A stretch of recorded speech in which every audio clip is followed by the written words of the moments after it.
baby carriage, and this woman stopped her and started playing with me and turned to my mother and said, "Take care of this child.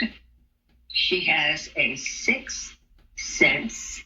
Wow. She's going to make you very proud one day, and she will take care of you in your old age." That is remarkable. You know, Kelly and I were texting each other while reading your book, and it is gripping from the very beginning. And I was surprised to learn that you were a shy child. When you were little, you were shy. As a child, I was very shy. I sucked this thumb for 12 years. I was an observer. I would sit at the table and observe everything that was said and or done. And so I listened and I learned why people said and did the things that they did.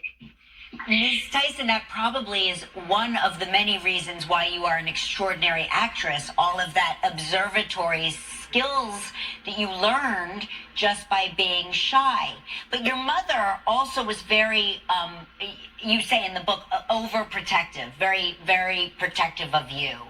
And you weren't allowed to go anywhere alone, is that right? None of us. There were three of us. I had a brother who was the older, and then I'm the middle child, and then I have a sister who was a baby, although she did not act nor look like one. She always treated me like I was the baby in the family. My mother was very protective of us, and she did not allow us to go any place without her. We spent most of our time in the church.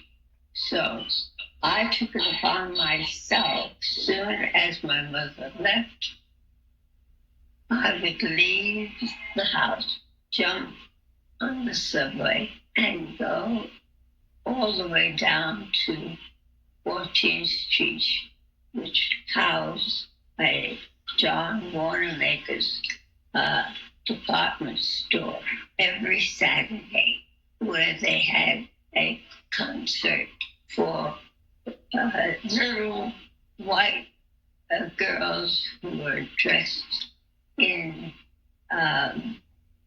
white pinafores and Mary Jane shoes, and were blonde. There was not one black child there. And I would sit at the bottom of the steps and listen to these concerts that they would have every Saturday. And my mother never knew. She had no way of knowing, because I would go as soon as she left and return before she got back. Timing, right? To get that window right. And her siblings did not. Yeah. Your siblings didn't turn you in, right?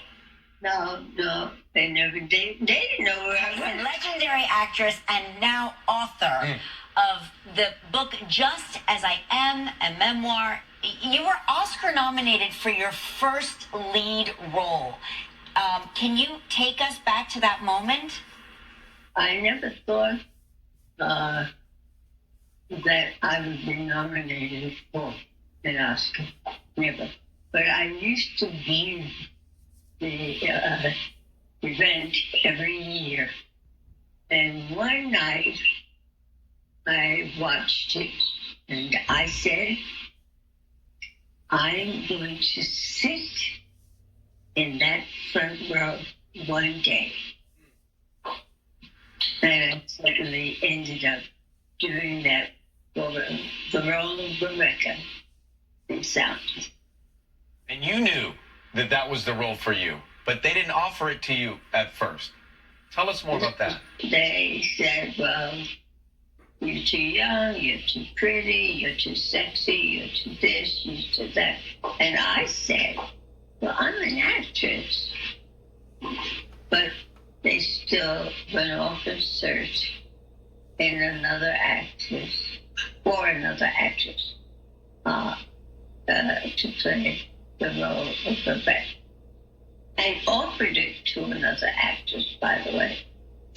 But in the negotiations, it fell down. They didn't offer her enough money, and she passed. In the meantime, however, I started working on the role of Rebecca, not the school teacher. And finally, one day, my manager, Larry, came to me and he said, well, someone else got the role. I said, well, it's okay, get it. She turned it down. I said, because it doesn't belong to her. It belongs to her. Oh my gosh! I wonder, after the film comes out, you receive an Academy Award nomination. Did you ever hear from her? Oh yes, we were very good friends, Gloria Foster. Wow. Gibson, but they didn't pay her enough money. But I have been an actress my whole career who's never been paid any money because I never really worked for money.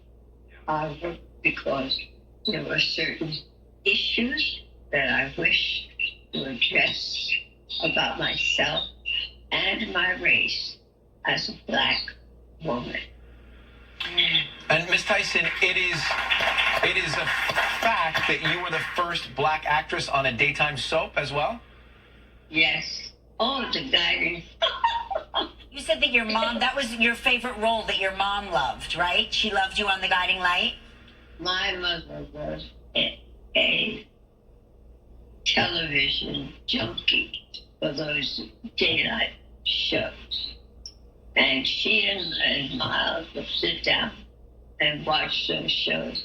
And I couldn't get into the house fast enough before they were talking to me about what was going on those shows, like they were real people.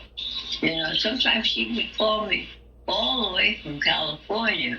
But when I get to her house in New York, she would start talking about these people and start talking about this person going with that person's husband and this one with somebody else's husband.